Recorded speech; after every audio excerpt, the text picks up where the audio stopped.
Sweet Jesus, hear our words tonight. Please take care of this congregation and this church family of ours that means so much to us. And our pastor, give him the knowledge and strength to spread the word and the lessons that we need to hear continuously, and let him give us the knowledge that we need to further our education and our beliefs. And please also keep a hand on Donald Trump. Yeah. He needs all the help he can get from you and the guidance for this next 4 years in the battle to come. Please, I'm not very good at this. You did great. Please protect everyone here during this COVID crisis, and also take care of the ones that have fallen, and help our president with the decisions he has to make with the rural blue states. And just thank you for everything and your hand on us. Amen. Amen. Thanks, Gary. Awesome. Talking to Jesus is just like talking to me. Yeah. You and I had a great conversation back there. Jesus is your friend too. He doesn't. That's what I like. Nobody else can say it, just talk to him. No, that's what you do. I love it. That's how It just sounds so rambling when I do it. No. Everybody else sounds good. Now you sound good, too. Yep, you sound sound like good. everybody else. This conversation is good. It's all talking to our dad. Okay, 1 Samuel 16. I'm not even going to recap from last week. If you missed it, too bad. Watch the video. Watch the video. Go online. So God doesn't waste time in grief over Saul. You know, I warned you he'd be a disappointment, if not a failure. And Samuel, come on. Remember, I told you this too. I told you that. So come on, get over that, and we're moving on. And so that's even the first verse of chapter 16. And now we go to verse 2. Enter David. This is amazing. I hope we can get through 2 chapters, and they are hot, full of truth and encouragement and insight for us, especially today. I think they're fantastic. So, need somebody to read verses 2 to 12, please. But Samuel asked, "How can I do that? If Saul hears about it, he will kill me." "Take a heifer with you," the Lord replied, "and say that you have come to make a sacrifice to the Lord. Invite Jesse to the sacrifice, and I will show you which of his sons to anoint for me." So Samuel did as the Lord instructed. When he arrived at Bethlehem, the elders of the town came trembling to meet him. "What's wrong?" they asked. "Do you come in peace?" "Yes," Samuel replied. "I have come to sacrifice to the Lord. Purify yourselves and come with me to the sacrifice." Then Samuel performed the purification rite for Jesse and his sons and invited them to the sacrifice too. When they arrived, Samuel took one look at Eliab and thought, "Surely this is the Lord's anointed." But the Lord said to Samuel, "Don't judge by his appearance or height, for I have rejected him. The Lord doesn't see things the way you see them. People judge by outward appearance, but the Lord looks at the heart." Then Jesse told his son Abinadab to step forward and walk in front of Samuel. But Samuel said, "This is not the one the Lord has chosen." Next Jesse summoned Shemaiah, but Samuel said, "Neither this is the one the Lord has chosen." In the same way, all 7 of Jesse's sons were presented to Samuel, but Samuel said to Jesse, "The Lord has not chosen any of these." Then Samuel asked, "Are these all the sons that you have?" "There is still the youngest," Jesse replied, "but he's out in the fields watching the sheep and the goats." "Send for him at once," Samuel said. "We will not sit down to eat until he arrives." So Jesse sent for him. He was dark and handsome with beautiful eyes. Very good. Oh, I guess I didn't. And the Lord said, "This is the one. Anoint him." Great. Okay. So God sends Samuel to Jesse's house. And Jesse is who? The son of? Obed. Obed. Who was it? Obed? The son of? Ruth. Ruth and Boaz. Boaz. What's the book right before 1 Samuel? Ruth. Ruth. Hence, the order. Remember that? That in the midst of the Judges era, right? We're getting somewhere near the tail end. Then all of a sudden Ruth appears, and that's what helps us understand this bridge of what's about to happen. And, again, nothing takes God by surprise. Right? So God knew the people would ask for a king long before the people knew they'd ask for a king. And so you had got Ruth, and God already knows it's going to be the grandson of Moabitess. yeah, you just go, it's amazing. You go, so, right, when God brings the two of them together, He already knows this is going to be, actually, the two of them are going to give me the best king in Israel's history. Even though I don't like the system, I'm going to prepare for that king. And then he sets up the Messiah to be someone who is going to be like a David. Because, despite his sins, there was not somebody with a heart that just, worship God, love God, and grieved over his own sins the way God grieves over our sins, which is why God says, a man after my own heart. But, he also knows he's not going to sit there in morbid introspection and take himself out of the fight. He knows he's still needed by God, so he gets up and he keeps going, which is why King David, till his death, he was king, and he kept going. And he loved God, and he loved God's people. He loved the country. And that's, of course, why later on God goes, I'm going to send another shepherd after the heart of David. He's going to be like a King David. He's going to be the Messiah. But did you notice in the second verse, Samuel says, well, God, if I go on this king hunt, what if Saul hears about it? What's his concern? Saul's already becoming a tyrant. We saw that. Remember what he did with his own son, right? He says, I'm going to kill you, because you did something I told you not to do. You ate it. Remember that from last week. Holy goodness. So Samuel says, God, this guy's a loose cannon. He'll want to take me out. So what does God say to do? Tells him to take a Take heifer sacrifice. sacrifice. Well, so God told him to Take a heifer and sacrifice. But what was God really telling him to do? You were deceiving. God says, be sneaky. And this is how you're going to do it. What do you think about that? That would be Samuel's fears. He's got a legitimate reason for going to see Jesse and his son. I don't know. Why would that be deceitful if that is honoring God? I mean, God can give us a reason for doing something that isn't deceitful. Because that's what Samuel did, was offer sacrifices. He was the one who was supposed to. But he was going to choose a king. Kind of looks to me like God's offering him a security blanket. He's molded people like that before. Right. The Old Testament, this isn't the first time God's, look at the New Testament. Be as cunning as serpents, but innocent as doves.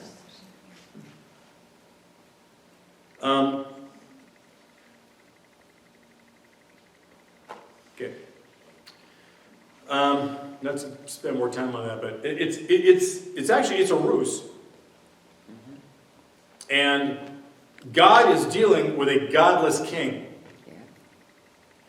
Let me put it this way. If Hitler was the king, and God told you to lie to Hitler, would you lie? Or would you say God? You can't do that because that's wrong. You can't. What you told me to do is wrong. I would lie. I would lie. Well, of course. What did God tell us to lie? Yeah, if God tells you to lie, Why would he? lie. Why wouldn't he? If Hitler was your king, and he needed you to do an assignment, is God being evil by telling you not to tell the truth to a godless king? You don't even need to know that he's a Hitler. You need to You need to do what God told you just do to what God do. tells you to do. What God's telling you to do. Obedience. Yeah. I mean, listen, there's a lot of folks, they survived. Jews that survived the Holocaust because they didn't tell the truth. There are people, they were hiding Christians and Jews because they didn't tell the Nazis the truth. Are you hiding anybody in your house? No. So don't get, there's the, what do you call it? That could border on legalism if Yeah. right? That's okay. That's actually the right thing to do because it depends who you're doing it to. And why? The thing in itself isn't bad depending on the circumstance. The devil if you do, and the devil if you don't. Yeah. God works in mysterious ways. Yeah, he does. Yeah, he does. So either way, God teaches Samuel that looks have nothing to do with competence, a lesson that should have been learned the first time around with Saul. And ironically, Dave's a good-looking guy. So, looks doesn't have anything to do with it, but But he's a boy. he's a young guy. But, he looks at Eliab, he looks at the first son, he goes, here's the guy. It's the oldest, biggest, whatever, most mature. Maybe he kind of reminded him of Saul, and you know how this goes. So Jesse had to learn the same lesson, as he didn't even consider that David could have been a candidate. Right. Think about that. Did Jesse not know his sons intimately enough to have known which would have made the best king? Jesse didn't know his sons well enough to go, actually, let me cut the work short for you, Samuel. Hey, go get David. Right. Because out of my sons, I'm just telling you, if you're looking for a king, it's going to be that guy. Or was he still too much of a diamond in the rough? He's least of all, he was the shepherd. He was the youngest And the Right. shepherd. so Right? how could he be a king when there was older ones? Right, well, there's older ones, yeah. I mean, if you're looking for a king right now, it's got to be probably this older person, right? But I mean, isn't this interesting? Well, and David spent a lot of time with the sheep and And caring. sin. He was probably nurturing. He was probably sweet as a boy. I don't know. I always kind of pictured him as, in his younger days, as someone who was just had a sweet disposition. Yeah, sure. And I think it's very interesting that they're, hey, where's David? Yeah, I got one more kid, But he's the shepherd. he's out with the sheep. And is he a teenager? See, yeah, he's a teenager. And so that alone just actually is a little, the shade has come up a little bit, give you a little insight when all of a sudden you hear, the first thing you hear about David, He's a he's with the sheep. Yeah, he's the young. Why aren't the other sons with the sheep? and goats. Maybe they were, maybe we cut the day short, came in for an iced tea. But Dave's still out there. It's just very interesting. Okay, somebody read 13 and 14, please. Then Samuel took the horn of the oil and anointed him in the midst of his brothers. And the Spirit of the Lord came upon David from that day forward. So Samuel rose and went to Ramah. But the Spirit of the Lord departed from Saul, and a distressing spirit from the Lord troubled him. Here we go again. Okay, so David from that day forward, because the Spirit of the Lord left Saul, verse 14, and was replaced with an evil spirit from the Lord. Again, this is is your understanding of God big enough to accept that God can send a tormenting spirit on someone? Sure he can. He controls He's everything. God. He's God. I don't know so much as it's God sending the tormenting spirit, but I've said this before. I believe there is no such thing as a vacuum in this, that when God leaves, that vacuum is filled with evil. You got good, you got evil. Pull one, the other one's going to fill the space. But At this point, the Saul word is- says, Yeah. God departed from him, and but the evil word says, filled that void. Yes, and let me tell you this, because I think all of us naturally as Christians, we look at God, and I'm with you, Craig, and we're prone to look at it and almost, how do I say this? Not that you're doing this, but we almost make an excuse for God. We soften it. we go, because it says, God took his spirit from Saul. And The same God that takes one spirit from Saul puts another one on Saul. He replaces it. Does not God have that authority? Absolutely. Why would we call him wrong for doing what the Bible says he decided to do, the sovereign God of the universe?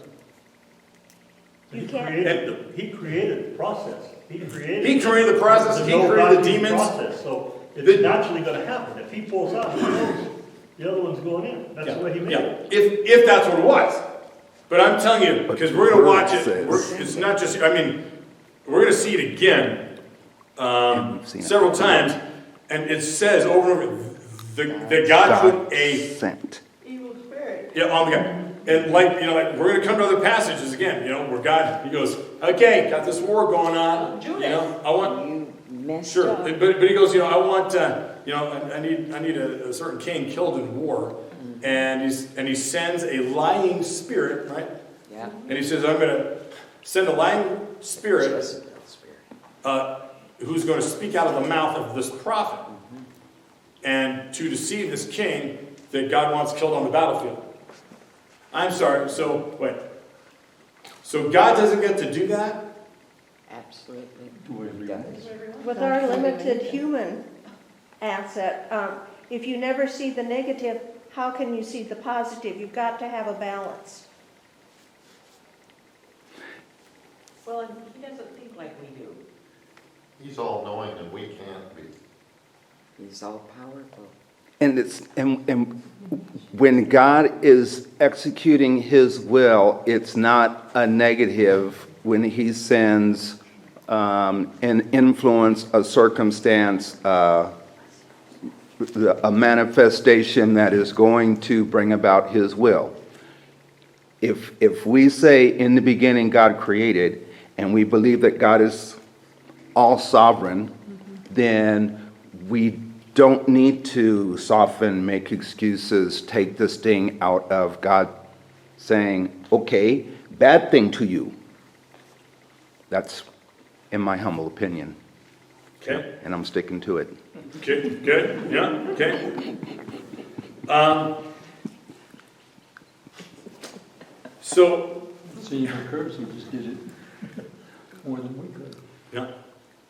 And we'll come back to this in following chapters, and I'll help you get a better understanding of how this works, and of the chess pieces that are God's to use.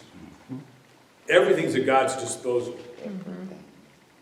Well, I don't think God needs to specifically send an evil spirit. He just needs to leave. And there's a void there, and that void gets filled in with something else. Right, which is what Craig said. But I'm saying the text says God sent the evil spirit. God But our nature is to think God wouldn't do that. He's God. That's evil. We think that's sin or evil on God's part to do that. Is it? No. Again. Sure it is. Yeah, again. What? Again. If I got Nazis coming to my house and I'm hiding Jews or Christians or whoever in my basement, and they ask me, are you hiding anybody? And I say no, that's a lie. Are you going to condemn me? No. You lie! That's a lie!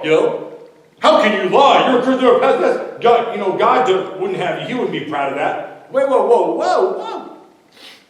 Are you listening to yourself? That's called self-righteous. That's called, that's legalistic. That's like, are you kidding me? Okay, let's reverse it. How about you? What if you were the one I was hiding?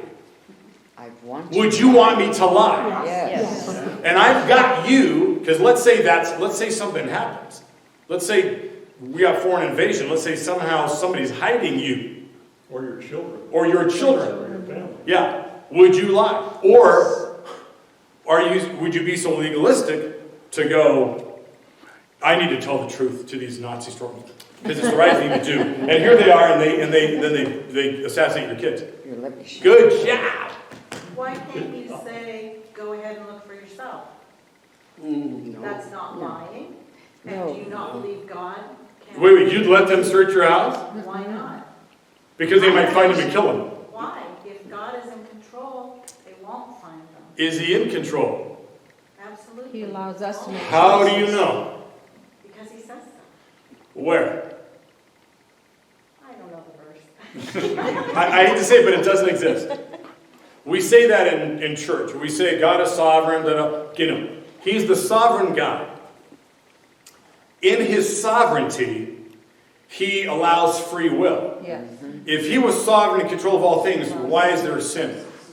Right. Why are there? Why doesn't he stop me from it? Why is there a devil? Why are there demons? Because in his sovereignty, he has granted free will to the angelic and to humankind. Yep. He's sovereign. Here's the problem. Depending on how people see it, this is why a lot of people arrive at the place where there can't be a God, because if there's a God, he's good, and he wouldn't allow somebody like Hitler, he wouldn't allow oh, whoa. Okay, wait. Well, that's where we got to help people understand something that's more accurate as far as who God is and what did he set in place. And in his sovereignty, he honors us who have been created in his image, and he honors our decision, so much so that if we choose to go to hell, he allows it. Right. Have at it. He loves us and honors us so much, he honors our choice. Because we have free will, like he does. And so here's the thing, again. God's got free will, we have free will, we just get bent out of shape when God uses free will. And all of a sudden we call him on being ungodly. Based on what? Based on a presupposition of what godliness is and what God can and cannot do. And all of a sudden I'm telling what he can and cannot do, because God wouldn't do that. Because I'm defining God most correctly or more correctly than God defines himself. Which is why we've got to look at all Scripture and see what God does. And then we understand things a little differently. Without that, we would have no martyrs. Yeah. Yeah. And then I'm reminded of the scripture verse, I think it's 2 Corinthians 4, where actually God says he's given Satan domain That's right. over this earth. So, yeah, God, of course, he's in control ultimately. But right now on this earth, he actually gave Satan dominion over this, over the principle. Yeah, so actually there's scripture that just says that. Yeah, he will allow the devil to make war on the saints and to conquer them. And we don't like that. Yeah, Satan is But he does. But again, there's a number of scriptures that we can go over, because we're going to come back to this. This isn't the first time or last time that we're going to hear that Saul's got this evil spirit from the Lord. And you go, Not from the. But you got to remember, it's in 2 Thessalonians. Jesus even talks about it in John, that as we near the end of things, God sends a powerful delusion on those that refuse to turn and be saved, so that they continue to believe what is false, so that they do not turn and be saved. Jesus says that. Paul says that. God sends a powerful delusion. God does. Yep. Why does God do it? Because he's God. Why did God close the door of the ark? No, it didn't. It says God did. Because God said, time's up. That's his plan. Well, what would the difference be between him sending the evil spirit to Saul versus him taking out the tribes for the prophets, or all the plagues that he sent during Moses' time? It was all still God. what people would look at and view as evil. Very good. Very good. Very good. Right? Think about it, folks. How often does God say through prophets, I'm going to send calamity, disaster, foreign invasion? They will kill you. They will kill your men, your women, and an event we read about it happens. I'm going to send you into captivity. God does stuff we're uncomfortable with. We don't want him to do. It's not our world. We didn't choose to be born. And we can't orchestrate him, right? So, yeah, faith. Again, look at Job, the story of Job. Again, devil's walking around, and God's the one that points Job out. Points Job out to the devil. Hey, because you walk around, I've been walking around your world. Yeah, God goes, hey, have you considered my servant Job? Who? Job. That guy. He's faithful to me. He won't if I mess with him. Oh yeah? Okay, go ahead and mess with him. God clearly says, I give you permission, just don't touch him physically. And then look what he does. Satan kills all the family. Job's got nothing. Comes back to God. Well, like you said, he's still faithful to you, even though I've destroyed him. And who did the destroying? God? The devil. God allowed it. God sicked him on like sicking a dog on somebody. And then he goes, it's only because I haven't touched his body. Let me inflict his body. Let him feel some pain. Then let's see what he does. All right, go ahead. Don't kill him. God gives him permission. But again, this is God's story. God's going to get glory. And then the story of Job, listen, if there was no story of Job, guess how many people have been helped by the story of Job? Because how many of us, all of us, who've ever lived, have gone through seasons of stuff, of disappointment, we can't figure it out, don't God answers, God doesn't answer. He's not bound to answer. But we look at Job and we get strength just knowing, you know what? There's a sovereign God who allows all these things this side of heaven. And all we know is that somehow I'm going to trust him. Though he slay me, yet I will trust him. That's the greatest story. That's the greatest lesson of Job. We just read in a couple of weeks ago, 1 Samuel 14, verse 6, Jonathan said to the man that bears armor, come and let us go over to the garrison of the uncircumcised. It may be that the Lord will work for us, for there is no restraint to the Lord to save by many or by few. Right. Yeah. So he believed that God could deliver him. Yeah. And believed that Yep. if he could walk forward in that, that would be go look for yourself. That would be what? If they wanted to know if you were hiding somebody and you said go look for yourself, you're believing God to protect.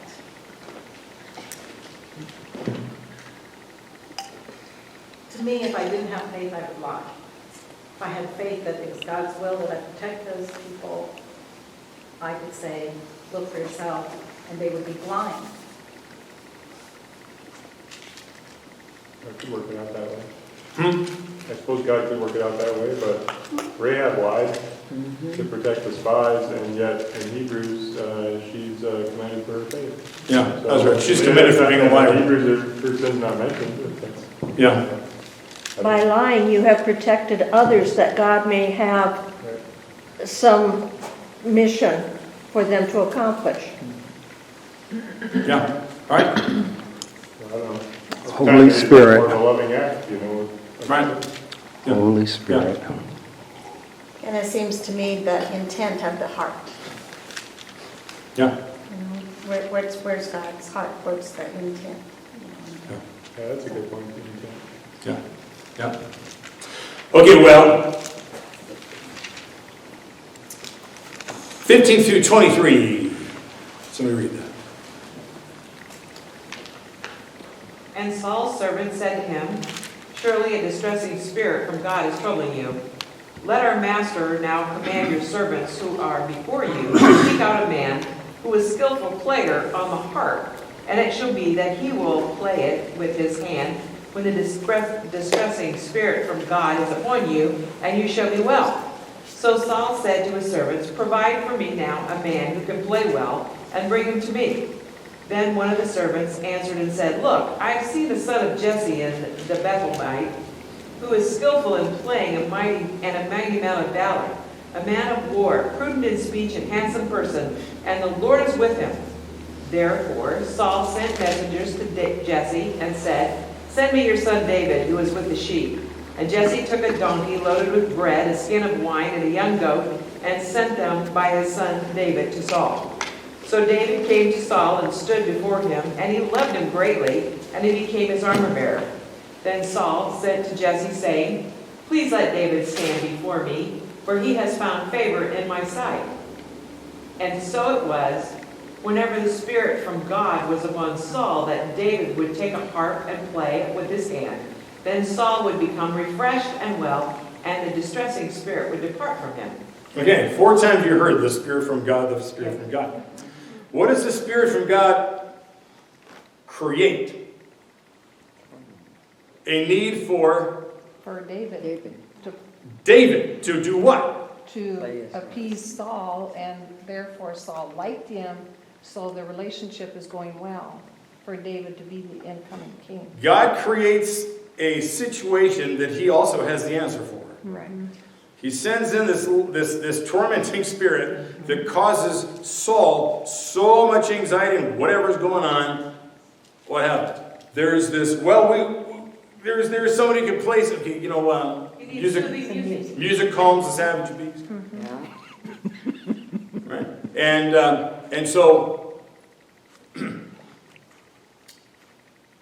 God also provides the remedy, and it's David. Can God not provide, two things? Here's the problem. I create the problem so that you can come get my answer. And it draws David right into the presence of Saul, who likes David. And as we're going to see, he's like going to take him as a second son.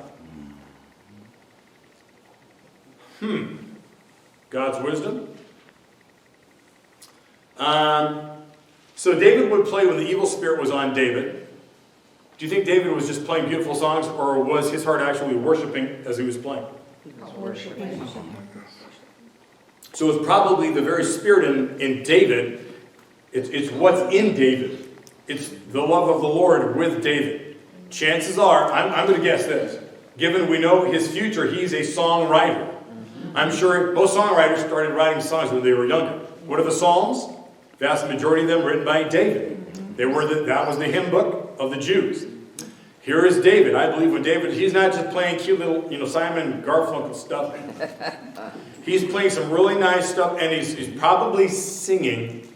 And he's just, because, listen, why wouldn't he be? I doubt Saul's going to call for a secular musician. They're Jews. They worship this God. He was called to be the king, pointed out by God. I'm sure they're looking for call it a Christian musician. They're looking for a Jewish musician to come play some nice music to God. Huh. God had his hand on David while he's doing Yeah, he does. Okay, so now, you'd think that after having the foul spirit in him, he'd yell out to God to remove it and promise to no longer rebel, even resign from being king. Right? But never once did Saul ask God to remove the evil spirit. Catch that? That also is revealing about who Saul is. Okay, Saul's servants clearly know their king has a demon, and they don't pray it off. But they seem to think it's a good idea to keep him in power. Just, keep the thing suppressed with music. Take 2 aspirin and call me in the morning. I guess it was common knowledge back then that music calms the savage beast, right? And so they conducted a national search for the best harpist. And wouldn't you know, it happens to be a little kid from the country. Saul loves David until David, who's also good looking, like Saul was, grows up, becomes a better warrior, more popular with the people. And that's when Saul tries to pin David to the wall with a spear while David is playing. And we're told from that moment, that's in 1 Samuel 18:12, Saul was afraid of David because the Lord was with him, but had departed from Saul. And I simply want to say this, that human pride will make you hang on to your position even when you know your time is up and your replacement is right before your eyes. You ever been there? You ever see it?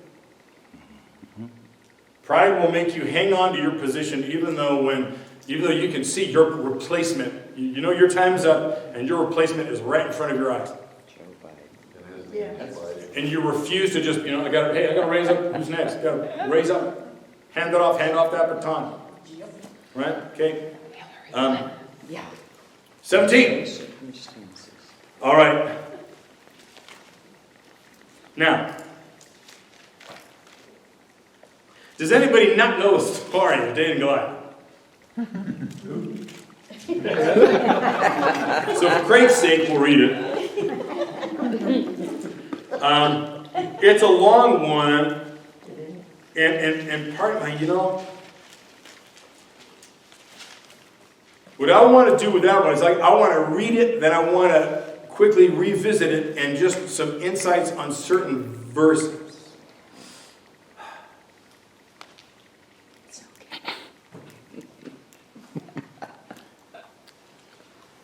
I'm just thinking.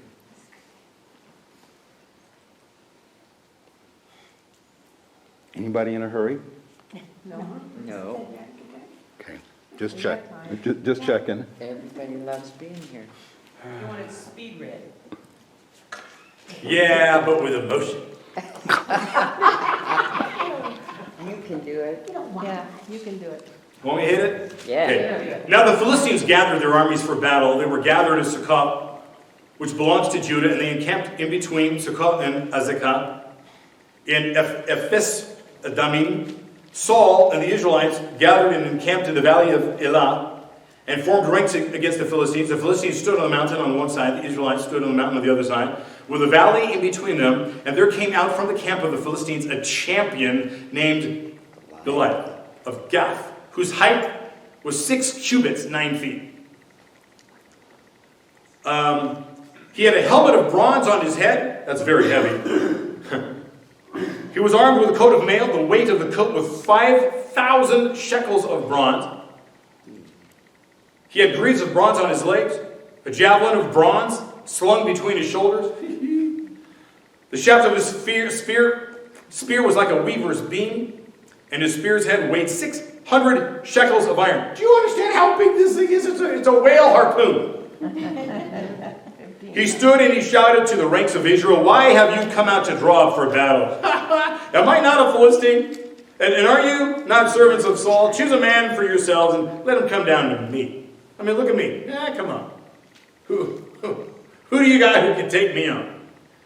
If he's able to fight with me and kill me, then hey, we'll be your servants. But if I prevail against him and kill him, which you know I will, then you'll be our servants and serve us. And the Philistines said, "Today I defy the ranks of Israel. Give me a man that we may fight together." When Saul and all Israel heard the words of the Philistine, they were dismayed and greatly afraid. Sure. They're thinking, we got nobody. Now it's funny that they're going by this guy's rules. Bypass Goliath. Why is he calling the shots? Because he's the big guy. Why is he calling the shots? He's the giant. Do you know what I'm talking about? Because he's the bully. I mean, they're basing their future of being slaves on a one-on-one. Why don't they just come up with something else, another strategy? Forget that guy. Flank him. Come around the back. Whatever. Archers, all at once. Ready? 1, 2, 3. Pin him. You know? It's interesting what happens here. Okay, so now David was the son of an Ephrathite of Benjamin and Judah, which you know, named Jesse, who had 8 sons. In the days of Saul, the man was already old and advanced in years. The 3 eldest sons of Jesse followed Saul into the battle. The names of his 3 sons that went to battle were Eliab, the firstborn, the next to him, Abinadab, and the third, Shammah. David was the youngest. The 3 eldest followed Saul, but David went back and forth from Saul to feed his brother's sheep at Bethlehem. For 40 days, the Philistine came forward and took his stand morning and evening. So little David, you know, he's going to bring some food to older brothers that are at the battle line, right? He goes back, takes care of their flocks, comes back, gives them food, back and forth, back and forth.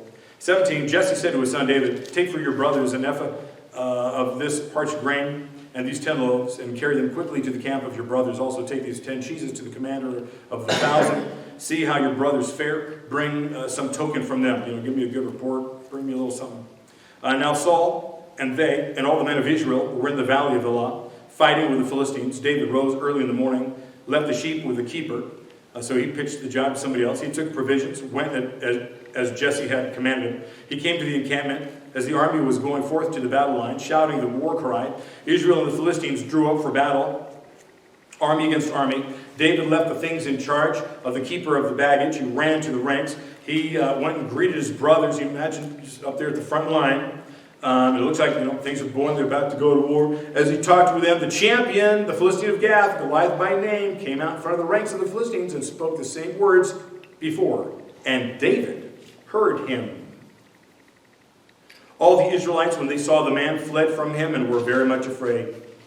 So it looks like day after day they get a little courage. Maybe he wasn't as big as we remember him being yesterday. Let's see if they all stand up there. It's like Goliath just comes out and they lose their courage, whatever they had mustered up. Maybe today's not the day.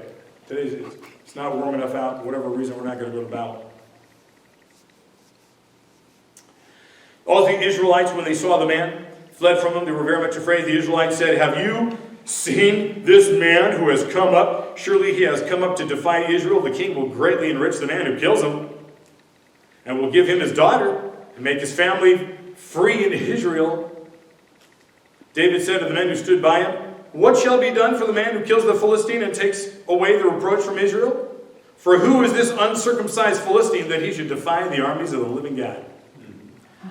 The people answered him in the same way, "So shall it be done for the man who kills him." His eldest brother, Eliab, heard him talking to the men, and Eliab's answer was, anger was kindled against David. He said, "Why have you come down? With whom have you left those few sheep in the wilderness?" You need to go back to your job, little boy. "I know your presumption and the evil in your heart, for you have come down just to see the battle." David said, "Well, what have I done now?" It was only a question. He turned away from him toward another and spoke in the same way. The people answered him again as before. When the words that David spoke were heard, they repeated them before Saul. He sent for him. David said to Saul, "Let no one's heart fail because of him. Your servant will go and fight with this Philistine." Saul said to David, "You're not able to go against the Philistine to fight with him, for you're just a boy. And he's been a warrior from his youth. You got no experience."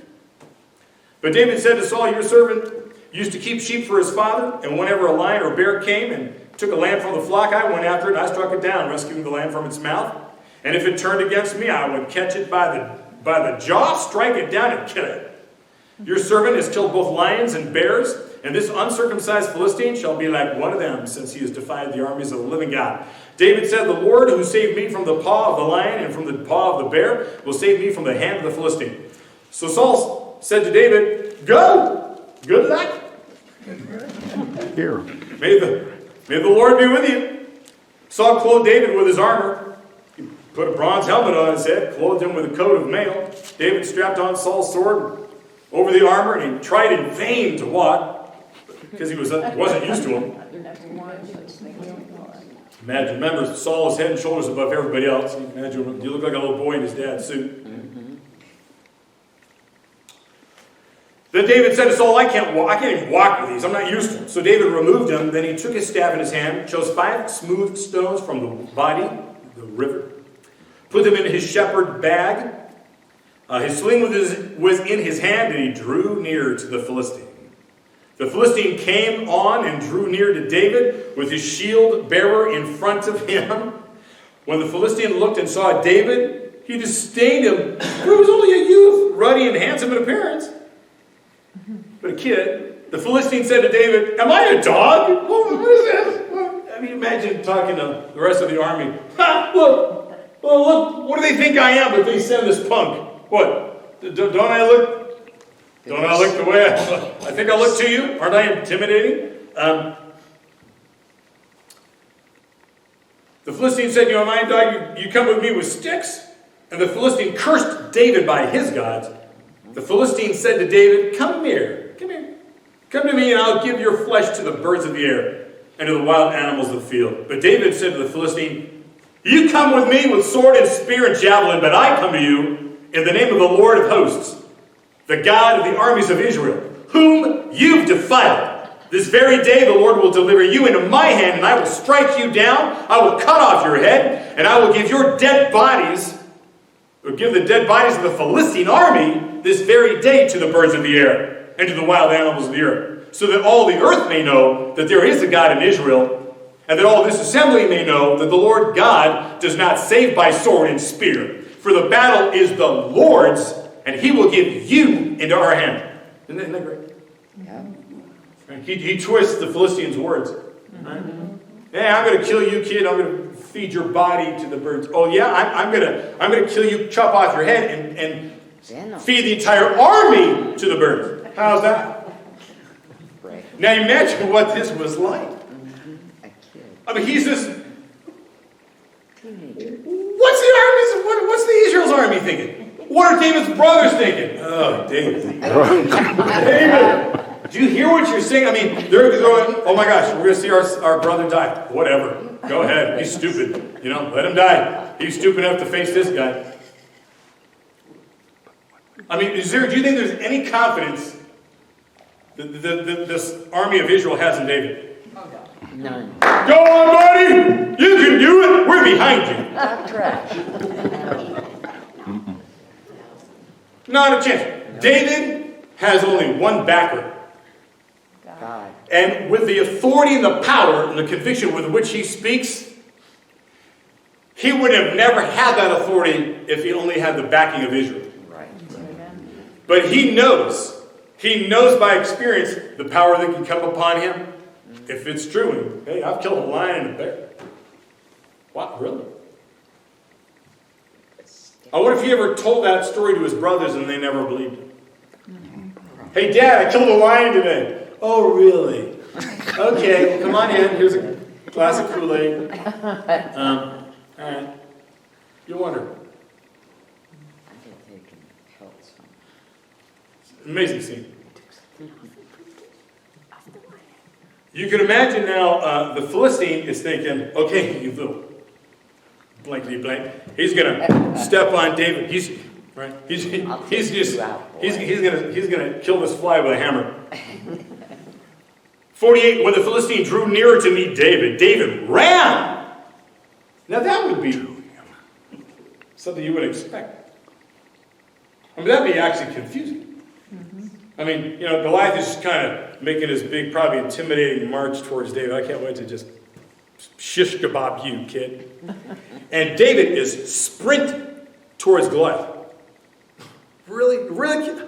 Who do you think you are? I mean, you just wonder, I'm sure Goliath is cocky and he's presumptuous. He thinks David is nothing. Boy, never underestimate your opponent. Something I learned, I've just known from a lifetime of my sport, is never underestimate your opponent. But usually that was my advantage for the person I fought, because I fought heavyweight. I'm not a heavyweight. I've said before, I drank water to make weight. I did opposite what you do. Usually try to cut weight almost in any sport. I would drink a lot of water just to make it, because I know what I have. And I still got some, but man, I'm getting old. Aren't we all? I'll give you a demo sometime. Good. But I'm fast. I'm very fast. Very fast. And when you fight somebody who's heavier than you, that's the advantage. Even though they're bigger, if they hit you, though, that's a problem. Right? Because my frame, when they make contact, it rattles me more than it would rattle their equal. Right? So, here's David. He can sneak in the back door. Quickly, dive under Goliath's legs. One of those things. All right, so, can I do it? Can you stand a little bit? Oh, yes. Go, go, go. He's got to see how it turns out. So David ran quickly toward the battle line to meet the Philistine. David put his hand in his bag. You imagine, he's running. I'm seeing it. He's running, and he's, I don't know, right, left hand. And he's grabbing a rock, and he's running. He's putting that in the sling, and he's ready to go. Whap! Right? Awesome. So, put his hand in his bag, took out a stone, slung it, struck the Philistine right on his forehead. The stone sank into his forehead. You know how hard that throw was, that it would literally break? Yeah. This is the... It's amazing how hard this is. Yeah. I mean, a bullet, okay, a rock from a sling. So the stone... Now, this guy is 9 feet tall. I dare you to sling a stone into a cow's head and get in there. This guy is huge. I tell you, everything is beefed up on this guy. I'm sure he's got the thickest forehead ever. But still, David can sink this stone in this guy's head. God. That was the power of God that did it. Okay? Yeah, okay, no. Power of God. What? I got a thought for this. The stone sank into his forehead, and he fell face down on the ground. What a scene. Imagine it. Can you see it? So David prevailed over the Philistine with a sling and a stone. He won with a sling and a stone? That's great with that line right there. What? It's like a ping pong paddle and a ping pong? Are you kidding me? All right. In comparison to what this guy had, striking down the Philistine and killing him, there was no sword in David's hand. Right, why? Because he just got a sling. Then David ran and he stood over the Philistine, because, he hit the guy at a distance, ran up to him, grasped his own sword, which was really big. I wonder what that was like, though. Picked up. Right? And he drew it out of its sheath and killed him. Cut off his head with it. When the Philistines saw their champion was dead, they fled. The troops of Israel and Judah rose up with a shout. Oh! Oh! Did you see that?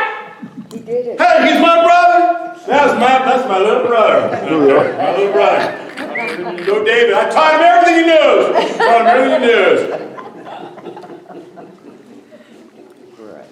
And the troops of Israel and Judah rose up with a shout, and they pursued the Philistine man. Ooh, the confidence you got now. Ah! Ah! Goliath! Ah! This little kid took him out. And they're not so tough. And oh man, I tell you, talk about getting pumped up for the battle. Oh, confidence. Goliath is dead. Oh, we're coming after you. And off they run. They pursued the Philistines as far as Gath, the gates of Ekron, so that the wounded Philistines fell on the way from Sha'arim, as far as Gath and Ekron. The Israelites came back from chasing the Philistines, and they plundered their camp. David took the head of the Philistine and brought it to Jerusalem, but he put his armor in his own tent. When Saul saw David go out against the Philistine, he said to Abner, the commander of the army, Abner, whose son is this young man? Who's his daddy? Abner said, as your soul lives, O king, I don't know. I have no idea. I barely know the kid. I just know he plays a good harp. The king said, inquire whose son the stripling is.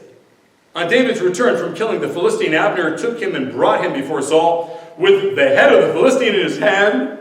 Saul said to him, whose son are you, young man? You notice he really wants to know this. But doesn't he already know it?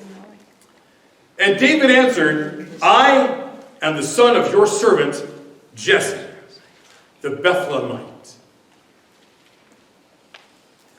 All right. Look at verse 17.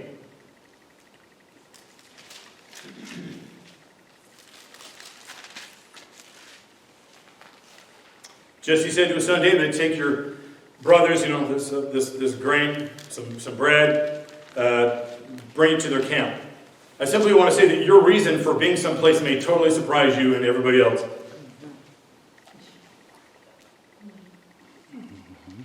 Verse 28. His eldest brother, Eliab, heard him talking to the men, and Eliab's anger was kindled against David. He said, why have you come down? With whom have you left those few sheep? Blah, blah, blah. Your presence is often going to be misinterpreted. Has your presence someplace been misinterpreted? Have you come to Goliath? Are you here trying to, take the credit for something? Verse 33. Saul said to David, you're not able to go against the Philistine to fight with him. You're just a kid. Don't listen to naysayers. Also in verse 33, you don't have to be as experienced as your opponent. If you got God. And we are to fight the battles, our own battles, with the equipment that we've been raised with, not somebody else's style or methods, in the verses 38 and 39. Right? What are your weapons?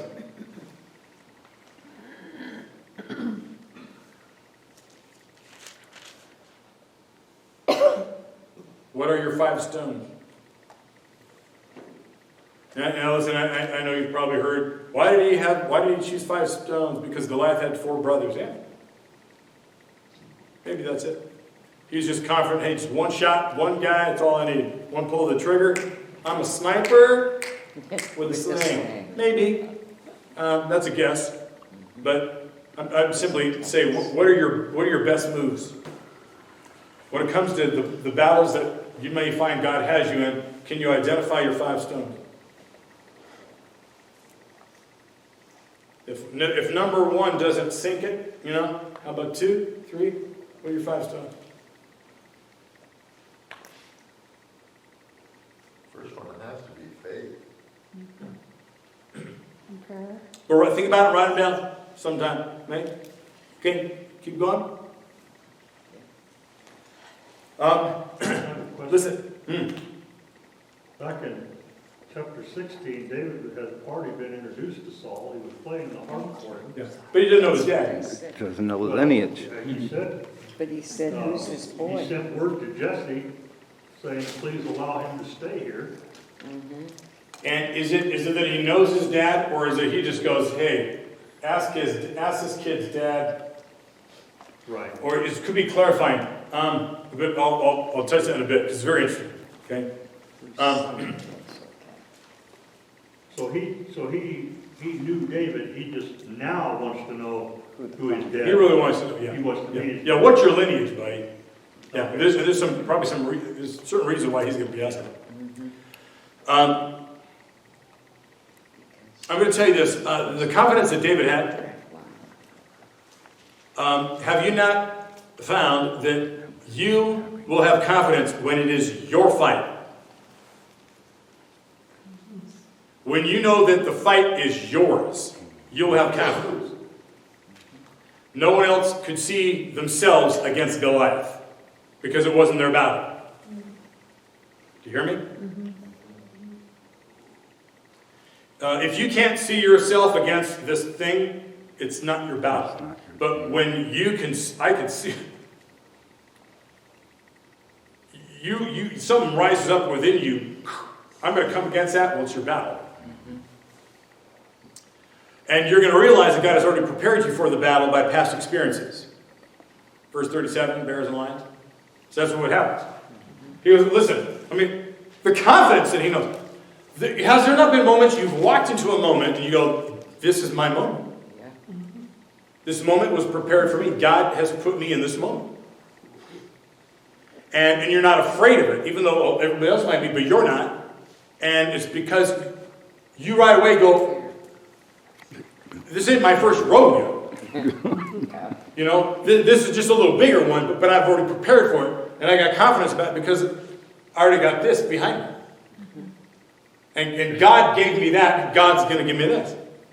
Right? Again, choose your 5 stones wisely. Verse 40. You will know when it is your battle. And don't fight unless you're angry. Verse 46.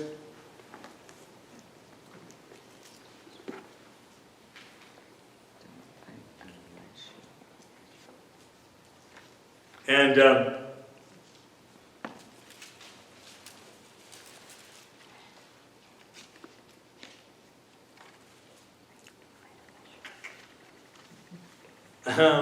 you know this statement. It's not the size of the dog in the fight that matters, but the size of the fight in the dog. Has anybody not heard that? by now. Let me just say it again if you haven't heard it. It's been around for a long time, but it's not the size of the dog in the fight that matters. It's the size of the fight in the dog that matters. Which, like the little chihuahuas, they're always intimidating the big dog. Yep. It's the size of the fight of the dog, right? Don't listen to the giant's estimation of you and your weapons. Repeat that again, Pastor. Don't listen to the giant's estimation of you and your weapons. Verse 43. See, Goliath, what was his problem? Overconfidence. He did what Samuel did. He judged by outward appearance. Underestimated his enemy. He underestimated his enemy because he judged by outward appearance. We have to approach the giant in the name of the Lord and for his fame, not for our own fame, verses 45, 46. And we need to know that the impossible battle is actually the Lord's battle, 47. Right? The battle is the Lord's and he will give you into our hands. Verse 48, run towards the battle line. It actually pumps you up. Your adrenaline will rush. God knows precisely the very weapon, the very item that is required to kill your Goliath. Like a rock at certain speed to find the weakness in Goliath's armor. Verse 49. Only a shepherd boy who spent untold hours in target practice could do this. Do you understand? Yeah. So I truly want to say this. There's not a miraculous element to it. It's not necessarily that God supernaturally added to the force of the stone. He might have.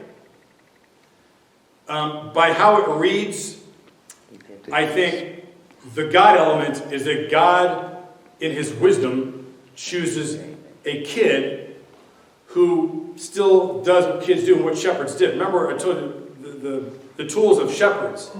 A sling was a shepherd's long-distance weapon, but it was also, they were perfect. They were so good that they could land a stone right in front of a sheep's nose as a warning. Don't stray, come back. And, you just think of how accurate you can be with a tool like this, but that's what God needed. Okay, listen.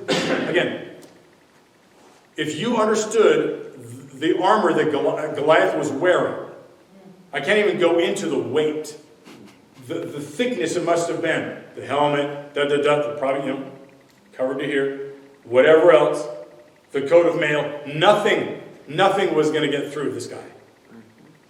He had the frame to carry, he was a walking tank. There's not an arrow, a spear, a sword that was going to get through this guy's armor or anything. But a rock, something that big, precisely placed at a certain velocity, right here. That'll get through. That was the gun of the day. That was the handgun of the day. And the best marksman, the guy who spent most time at the firing range, would be a kid. Most time with the the wisdom of God. Almost done? Yep. Okay, in the Message, it says that it was 126 pounds. His 126 pounds of armor. His armor. And a 15-pound sword head. Okay. Right. Yeah. What? A soldier's pack is what, 75? Right, your plate carrier, 45 pounds. If you got, front, back, side plates, 35 pounds, then probably, you have another 30 pounds of ammo because they want to carry 210 rounds on them, right? And, on your vest. That's a lot of weight, but, his is a lot. So quite impressive. More weight than David. And finish the job. Finish the job. Make sure the giant is dead, verse 51. Verse 54, take a souvenir. How many of you got souvenirs from your battle? Take a souvenir. A memorial. Take a memorial to God. Look at this. And know that the larger your giant, the greater the glory will be to God. We'll call that good tonight. Thanks for staying a little later. We love it.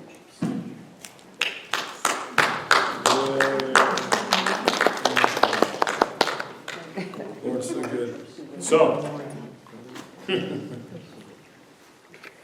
really struck me too that David's courage came from his love and adoration for God. He said, "Thy servant slew both the lion and the bear, and this uncircumcised Philistine shall be as one of them, seeing that he hath defied the armies of the living God." And, right. he says, and then David said to the Philistines, "Thou comest to me with the sword and the spear and with the shield, but I come to you in the name of the Lord of hosts, the God of the armies of Israel, whom you have defied." Thanks, you're right. He was so angry that anyone would be defiant of his God, that even in the light of horrific odds, he would not let it happen. Right?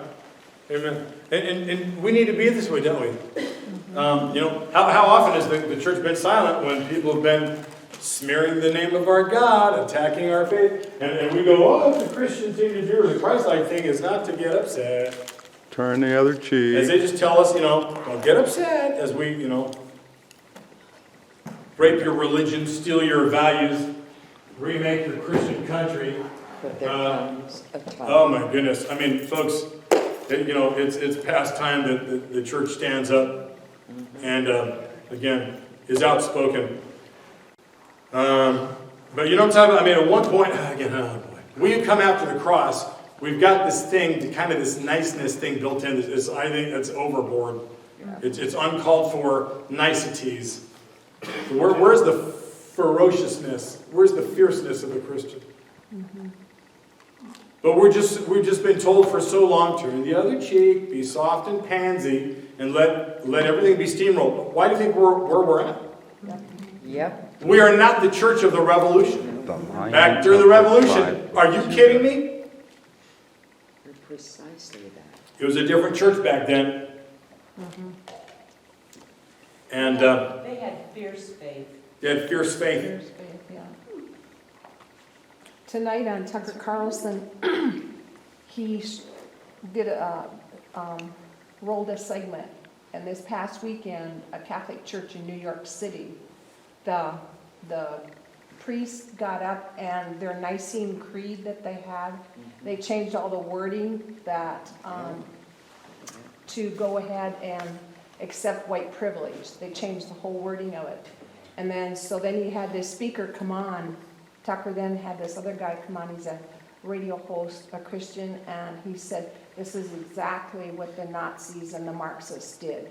Yep. They would come into the churches and slowly just take control of them through brainwashing and that kind of thing. There is. Bob was just mentioning that very thing.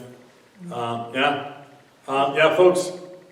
And the same with the schools. Right? Yep. Yeah. I mean, this is real. Yep. This is real. History is repeating itself because Marxism is not dead. Communism is not dead. Nope. It's just rewrapped itself barely. It's calling itself BLM and Antifa and whatever. The Democratic Party, same thing. Yep. Same thing. If, but I mean, it's now or never. Yep. if exactly. anybody bought the book by William Federer On called socialism. Socialism, I've just gotten through the French Revolution. Oh. Exactly what happened then is happening now in this country. Yeah. And we all need to be forewarned because there's a lot of things that the French Revolution could have taught us if we'd have listened. If we were to listen.